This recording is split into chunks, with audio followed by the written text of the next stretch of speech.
Hi, Nana and Papa. I'm here in Tim's buddy's truck, and I just met a new friend, and he came all the way from Calgary. He's got quite the stories he was telling. I was out there listening to them and fascinating, so I wanted to take a quick video for you. So he was actually on the National and on Tucker Carlson and all sorts of things. Very, very exciting times. And Tim's got, he started from the very beginning. You joined the convoy from the beginning, didn't you? Yeah, well, I mean, it started in Surrey and up northern BC, and then it merged in Calgary, and that's where we joined. Okay, and I really love the story you were telling about all the tough truckers' hearts. What are they like? Because my husband was actually watching the news the other day, and they were saying that there's threats that some of the truckers are going to smash into the Parliament buildings and stuff like that. And is that true? Like, what are these guys like? Are they like terrorists? I would say it's 100% true if the media is saying it, because whatever they say is opposite of the truth. So yeah, if the media says it, I would say they're the greatest guys in the world and the most gentle. Okay, great. And you were saying that there's just such heartwarming things going on the road all the way. Oh, it's beautiful. A month ago, I had totally lost faith in this country, and now I could not be more proud to be a Canadian. The stuff that we've seen from Calgary to Ottawa, it never gets old. Just hundreds of miles of wonderful people giving you everything, braving the cold, mothers with their infants, wrapped in blankets, crying at the side of the road, thanking you, people that have just given up, and thank you so much for doing this. It's amazing.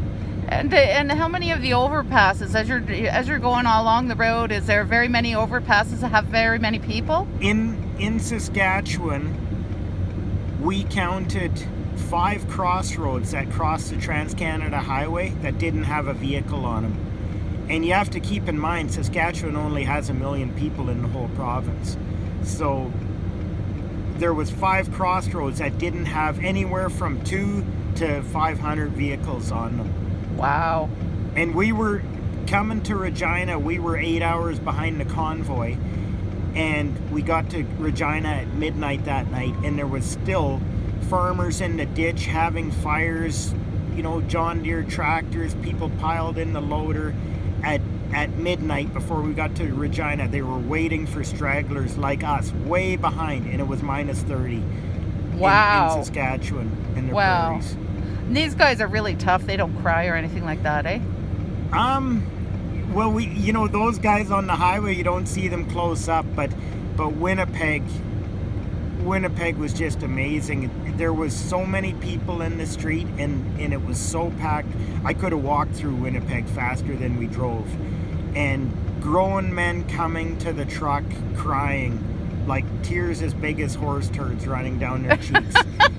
I've never heard that. And they crying, saying thank you for what you guys have done. And I've talked to a lot of the truckers. I mean, it's like a big family. You get to know everybody at night, and you talk to them, and not one trucker had a dry eye going through Winnipeg. It was amazing. It Beautiful. was 20 minutes outside of Winnipeg. The media said, one CBC report said there was 100 people at the side of the road in Winnipeg, and one said there was 1,000. I'm not talking about downtown Winnipeg, where the cops shut off the entrance to the Flying J so the Hutterites couldn't feed all the people with the warm lunches they brought. I'm talking about 20 minutes outside of Winnipeg. The 2-lane divided highway merged into 1 lane not because there was so many cars on the road, because there was so many people on the road. And they try and say that that's 100 or 1,000 people. That was 20 miles outside of Winnipeg when we were already through the main mob.